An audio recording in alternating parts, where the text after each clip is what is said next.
Bonjour et bienvenue à Pack de Potes. Alors moi c'est TK, Terry Kaufman, l'américain de ce groupe d'amis réunis par le rugby. J'espère que tout le monde va très très bien. Bon, cette bonne nouvelle, c'est qu'il y a beaucoup de rugby en ce moment.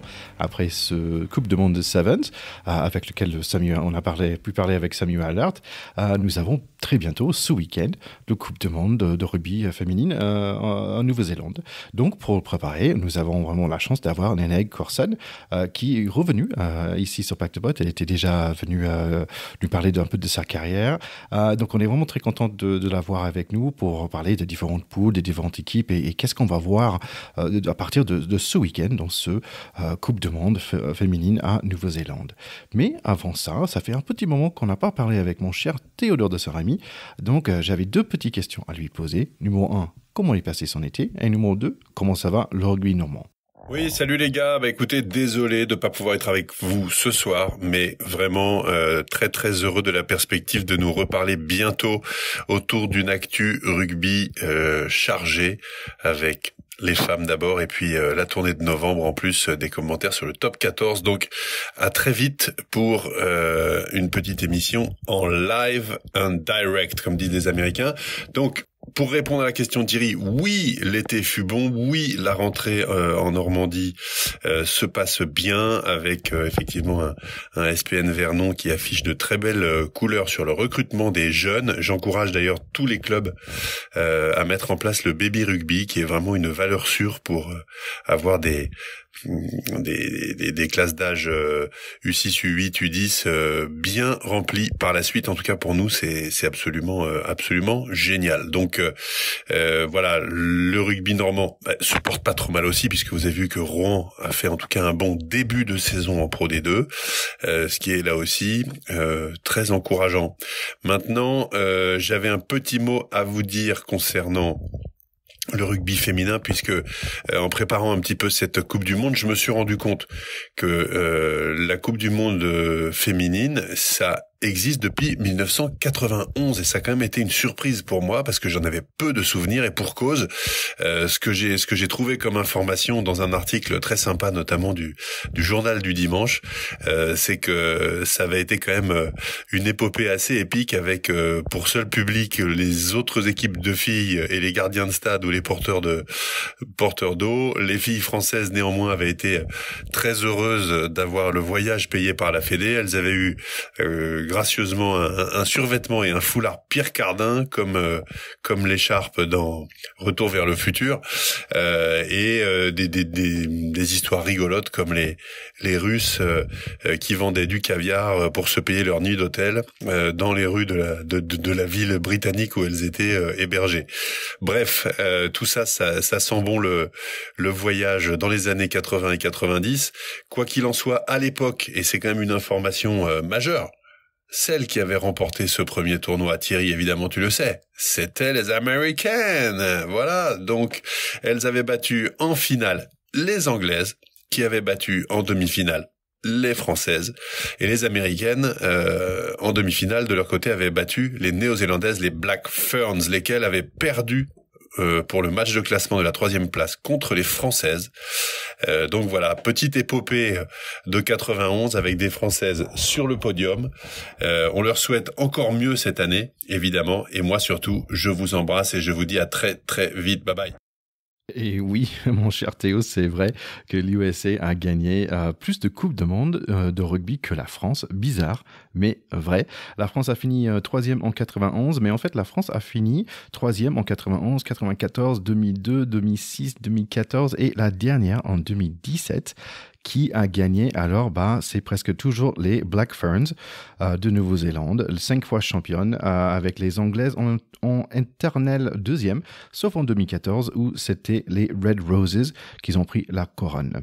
Pour parler un peu plus en détail de ce Coupe du Monde 2021 qui se joue en 2022, et aussi pour parler du progrès du sport féminin, Nous avons la chance d'avoir comme invité à nouveau Linnea Corson. Elle va nous aider à bien déchiffrer tout ça. Pour les gens qui ne connaissent pas Linnea, soit vous écoutez notre épisode 74, soit vous regardez son Wikipédia, soit vous nous faites confiance, quand même joueuse de l'équipe de France du 7 et après l'équipe de France du 15 avec 30 caps. Après, chez les Pink Rockets de Stade Français, mais maintenant, en Angleterre, chez les Wasps, on va dire un petit coucou à Linnea tout de suite en London Time.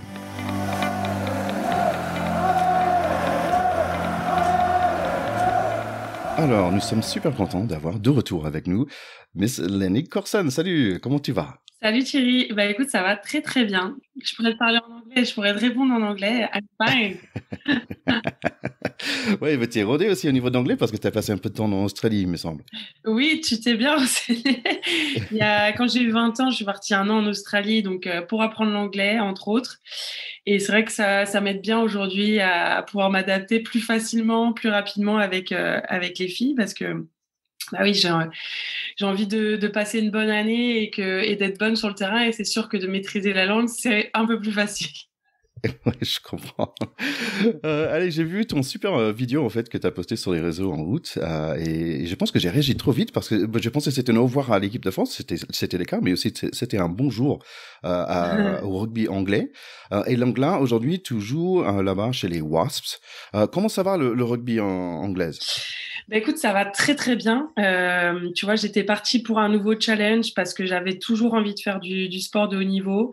Et je ne suis pas déçue ici parce que le rugby féminin anglais est développé. On comprend aussi pourquoi l'équipe nationale est forte parce qu'elles ont aussi un championnat qui est fort, qu'ils essayent de développer de façon très intelligente, très stratégique. On se rend compte que finalement le rugby féminin, s'il évolue, c'est parce que les instances ont envie de le faire évoluer. C'est parce qu'ils ont une vision sur 10 ans qu'ils ont programmée depuis déjà quelques années et qui poussent tout le monde à chercher à aller vers le professionnalisme, chose qu'on n'a pas encore en France où on est complètement amateur dans les clubs. Donc oui, aujourd'hui, de pouvoir continuer à jouer son sport en tant que semi-pro et d'avoir un staff qui est présent, étoffé, des statistiques après les matchs, des vidéos où on peut visualiser le lendemain même du match quelle a été sa performance, demander des entretiens avec des coachs, d'avoir des créneaux de muscu individualisés. Enfin, tout ça fait en sorte qu'aujourd'hui, on arrive à de la performance, la professionnalisation du rugby. Et je suis contente de pouvoir juste bénéficier de tout ça pour peut-être un jour reproduire le même schéma en France. On l'espère parce que l'idée, c'est que la France reste pas amatrice et que les filles puissent un jour aussi bénéficier de telles conditions pour s'entraîner parce que vraiment, c'est le rêve pour toute sportive, je pense, qui ont envie de faire du haut niveau, de pouvoir exceller dans son sport et d'être aidée à exceller. Donc, tu apprends plein de choses à ramener ici en France après, donc c'est bien. Alors, tout ne sera peut-être pas forcément applicable, parce que le championnat anglais et le système français restent différents, mais je pense qu'il y a des choses sur lesquelles on peut s'inspirer. Bon, parfait. Une chose aussi, c'est vrai que tu avais posté récemment, tu étais allé voir un match, je pense, foot féminine en club, avec plus de 50 000 personnes dans les tribunes, c'est quand même excellent. Ouais. Donc, le public, ça suit aussi. C'est énorme, ouais. C'est l'impact des compétitions qu'ils organisent. Donc là, le dernier Euro féminin de foot qui a eu lieu en Angleterre et je vais au premier match du championnat anglais.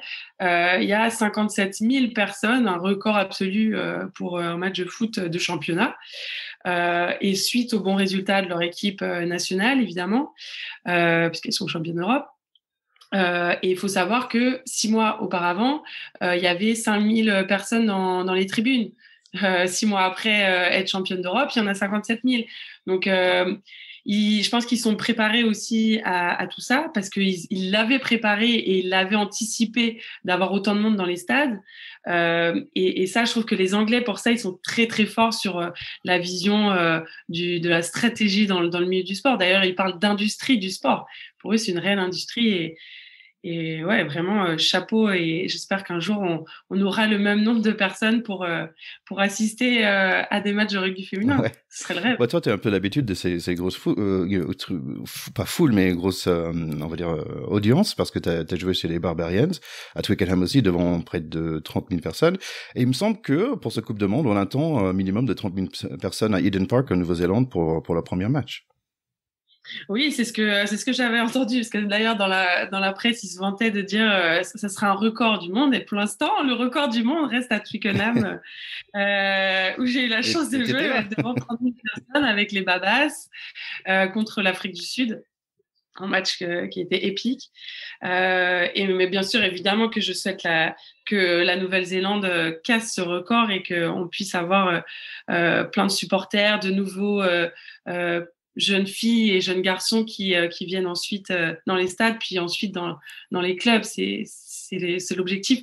Quand j'étais à Arsenal, forcément, hein, on est marqué quand on est joueuse et quand on voit dans d'autres sports comment ça se passe. Et je voyais plein de petites filles porter le maillot d'Arsenal dans les tribunes et féliciter les joueuses qui étaient sur le terrain. Et juste ça, ça donne envie de vivre la même chose dans notre Ouais, votre sport, quoi. dynamique là-bas. Allez, on va rentrer dans les détails de ce Coupe de Monde, donc qui se passe en Nouvelle-Zélande.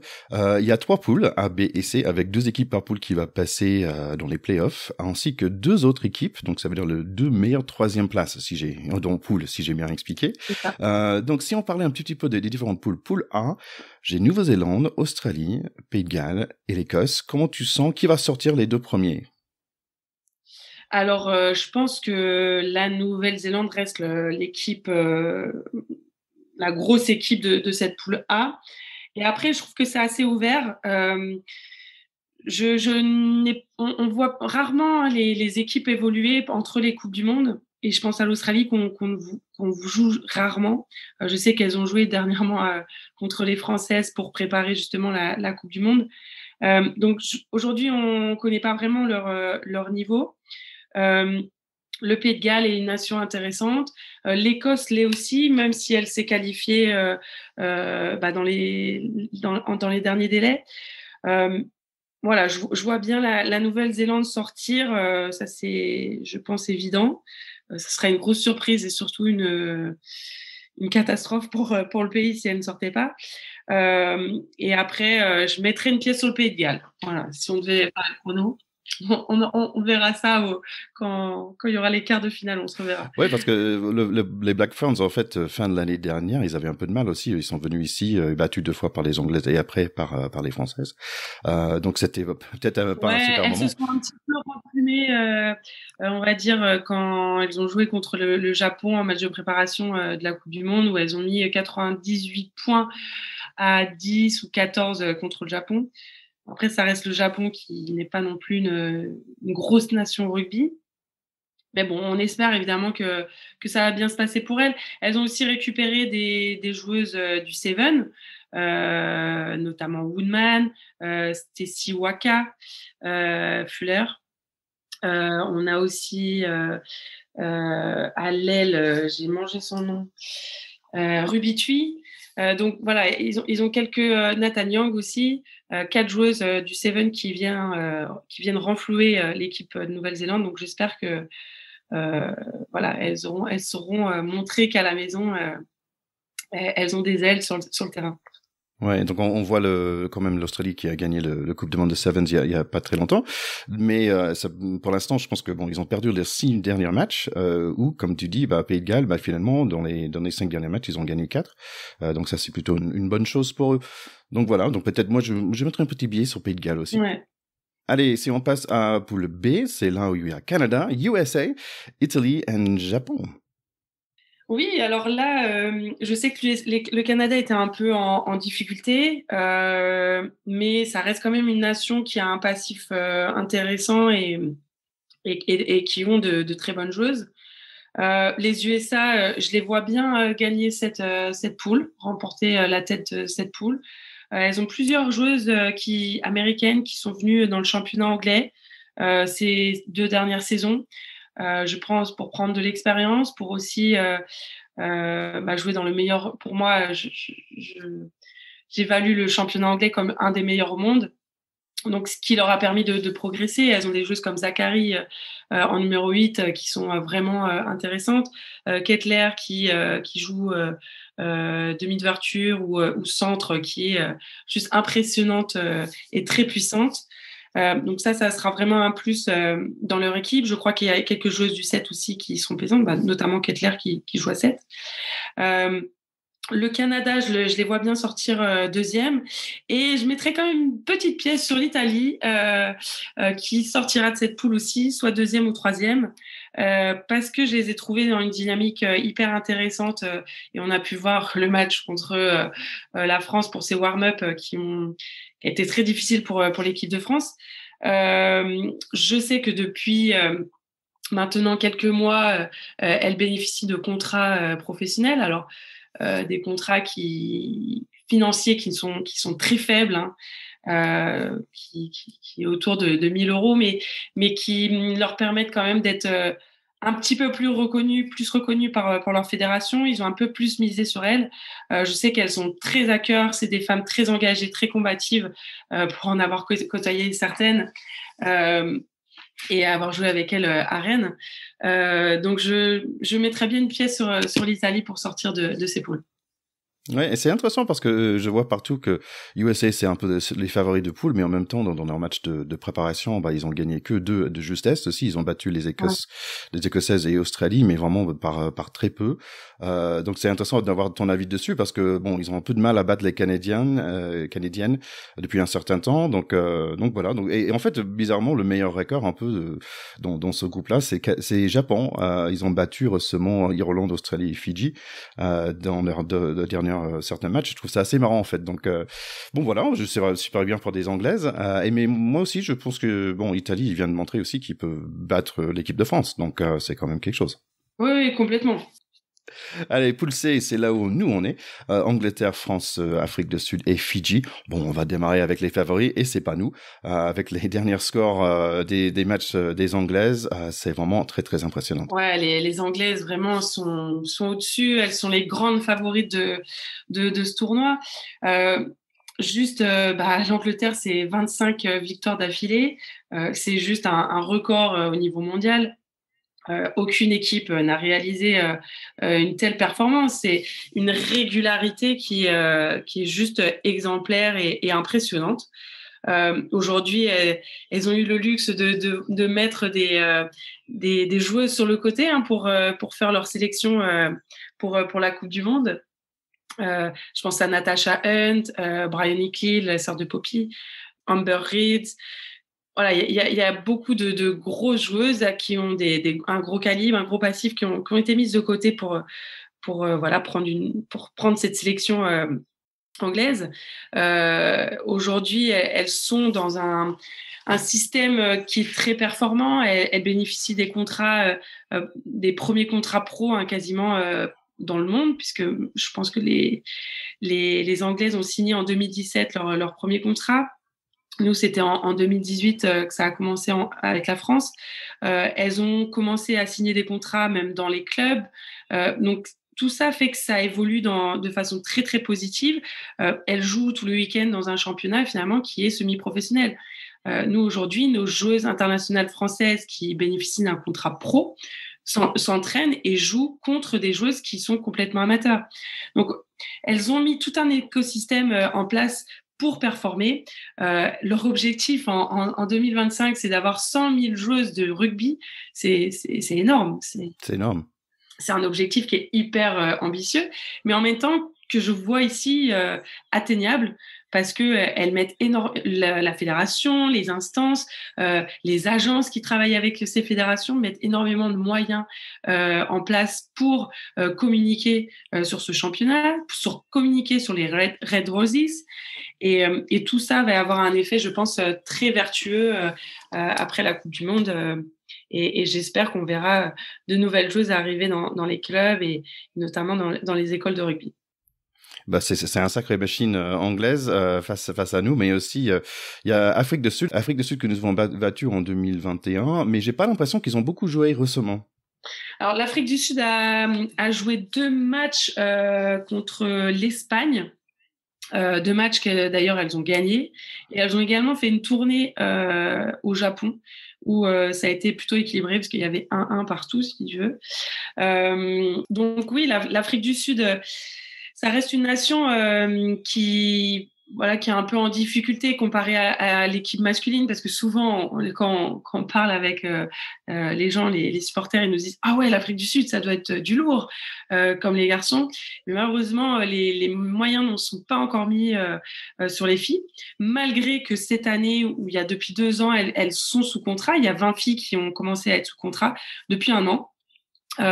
Et qui a une ancienne capitaine irlandaise, Lynn Canwell, qui a gagné contre la Nouvelle-Zélande à Marcoussis en 2014 lors de la Coupe du Monde, qui est en train de structurer justement le rugby féminin en Afrique du Sud et qui, je pense, dans les années à venir, pourra avoir une place peut-être plus importante dans le milieu.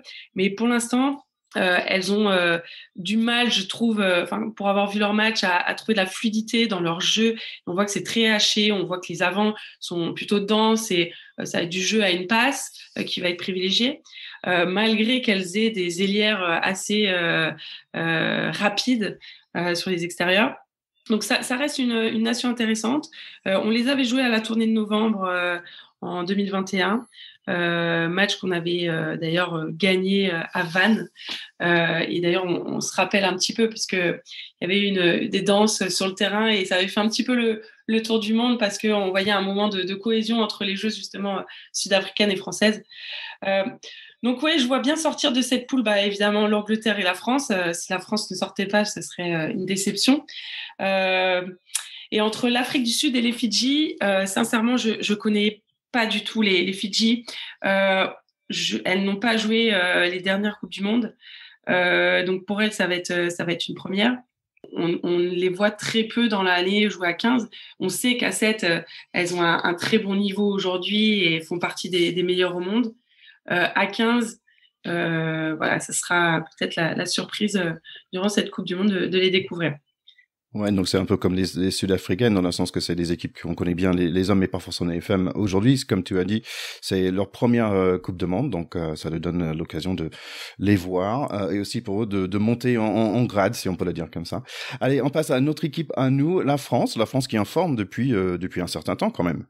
Oui, alors forcément, alors moi, pour avoir été joueuse dans l'effectif, et on sait qu'aujourd'hui, on veut faire partie des meilleurs. Lors de la dernière Coupe du Monde, même j'ai envie de te dire les 2 dernières Coupes du Monde, 2014, 2017, pour avoir été dans le groupe, on savait que l'objectif c'était d'être championne du monde. L'objectif l'est encore. Malgré une équipe d'Angleterre qui est aujourd'hui extra favorite. Mais tout peut se jouer sur une Coupe du Monde. On sait aussi la pression qui peut être sur les épaules des Anglaises parce qu'il y a énormément d'attentes de leur pays d'exceller. Même si aujourd'hui elles font le taf entre guillemets et qu'elles explosent les scores. Elles mettent 50 pions au Pays de Galles, je crois que c'est 50 aussi contre les USA. Donc oui, vraiment aujourd'hui, elle marche sur l'eau. La France l'est un petit peu moins en ce moment. On a suivi les matchs du warm-up contre l'Italie. On a été forcément déçus de voir la défaite contre l'Italie, qui ne met pas forcément en confiance juste avant la Coupe du Monde. Mais malgré tout, j'ai beaucoup d'espoir parce que on a quand même une équipe de France avec des joueuses juste incroyables à tous les postes.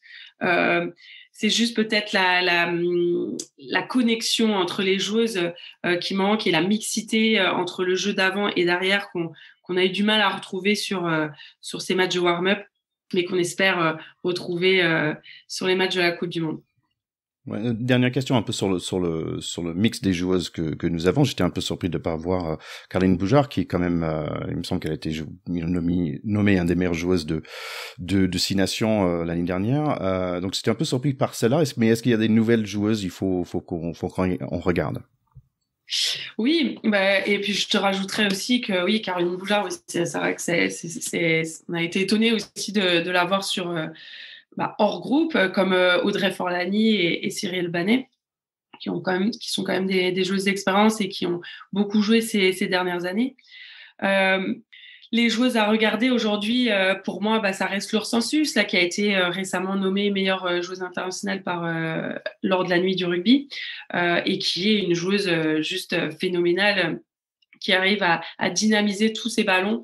Elle a une petite taille, mais finalement, on se rend compte qu'au rugby, quand on joue avec ses qualités, on arrive à faire la différence contre l'adversaire. Et aujourd'hui, c'est une des choses qui est la plus dure à attraper et à plaquer parce qu'elle est extrêmement petite, donc faut se baisser. Et elle a des appuis très, très vifs. Donc, elle sème la terreur dans les défenses. On a aussi Madou Soufal, qui est une joueuse, là, pour le coup, tout le contraire de Laure Sensus, plutôt très, très grande, 1m87. Et derrière, une capacité à faire jouer après contact, très dure également à plaquer, très puissante. Mais on a aussi Émilie Boulard, qu'on a découvert lors du tournoi de 2020, tournoi Destination 2020, 21 pardon, parce que 2020 on était en confinement, mais voilà, qui a fait ses preuves et qui aujourd'hui est très intéressante par sa vitesse, son aisance aussi dans le terrain. On a Caroline Drouin qui est vice-championne olympique. Et qui a eu déjà l'occasion de jouer tous les matchs de la Coupe du Monde en 2017. Donc aujourd'hui, on a des joueuses d'expérience, des joueuses de calibre international. Donc voilà, on espère évidemment pouvoir faire la meilleure Coupe du Monde possible, même si les résultats contre l'Italie n'ont pas été concluants. Je pense qu'elles auront à cœur quand même de porter haut ce maillot de l'équipe de France. Écoutez, nos chers écouteurs, je suis pas sûr pour vous, mais moi, je suis prêt à regarder tous ces matchs de Coupe du Monde et surtout soutenir notre équipe de France. Léna, merci beaucoup d'être là et je te souhaite aussi à toi un super saison en Angleterre, un super ce voyage là-bas, c'est super pour toi. Je suis content pour toi. J'ai l'impression que tu t'amuses bien et je te souhaite une très très bonne continuation. Merci Thierry. Allez, c'est tout pour aujourd'hui. Grand merci à Léna Corson. Vraiment très, très sympa de sa part de passer un peu de temps avec nous. Et grand merci à vous aussi, nos chers écouteurs, parce que j'ai noté que j'ai fait pas mal de fautes de français dans cet épisode. Je suis désolé. Parfois, c'est comme ça. Écoutez, amusez-vous bien avec ce Coupe du Monde. Je pense qu'on est tout prêt maintenant, tout prêt pour suivre toutes ces équipes. On souhaite vraiment le mieux pour notre équipe de France. Si vous cherchez un peu plus d'informations sur le rugby féminine, je vous conseille Squidge Rugby, c'est une chaîne YouTube, donc Squidge, S-Q-U-I-D-J rugby. Il fait des super vidéos sur le rugby en général, et là il a 3 épisodes qui vont sortir pour préparer ce Coupe du Monde. Donc lui il est super, et aussi il y a le site web Scrum Queens qui est vraiment axé rugby féminin. Donc voilà, 2 petites ressources que vous pouvez utiliser en plus de nous à Pack de Potes. Donc n'hésitez pas d'aller voir les liens sur les réseaux, sur Insta, et nous aussi pendant que vous êtes là, mais mettez-nous un petit like et un review sur votre plateforme de podcast. Et dites-nous aussi, est-ce que vous avez aimé cet épisode en anglais qu'on a fait il y a 2 semaines. Revenez en 2 semaines aussi. On va parler un peu de qu'est-ce qui se passe pour l'équipe de France, mais aussi on va parler d'un autre Coupe du Monde. Donc ça, c'est Rugby League, le rugby à 13. C'est très bientôt. Donc j'ai un petit surprise pour vous par rapport à ça. Allez, à très bientôt tout le monde. Ciao, ciao.